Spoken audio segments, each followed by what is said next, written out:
પંચમહાલ જિલ્લાના હાલોલ તાલુકા ખાતે આવેલ અરાદ મુખ્ય માર્ગ પર તળાવ બડ પાસે ખાડો હજી ન પુરાતા સ્થાનિકોમાં રોષ જોવા મળી આવ્યો છે। હાલોલ અરાદ મુખ્ય માર્ગ પર તળાવ બડ નજીક એકાદ વર્ષથી સમારકામ માટે ખોદાયેલો ખાડો હજી સુધી પુરાવ નથી। લાંબા સમયથી ખુલ્લો પડેલો આ ખાડો વાહન ચાલકો માટે ગંભીર જોખમરૂપ બની ગયો છે। અગાઉ આ ખાડામાં એક કાર ખાબકવાની ઘટના પણ બની હતી, જે બાદથી નાના મોટા અકસ્માતો સર્જાતા રહેશે।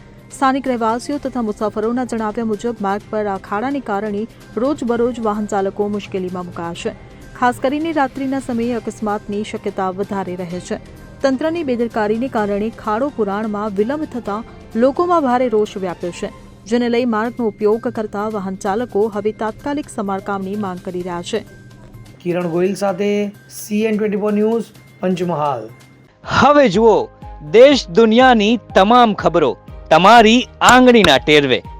ઉઠાવો મોબાઈલ અને Google Play Store પરથી ડાઉનલોડ કરો અમારી CN24 ન્યૂઝ મોબાઈલ એપ।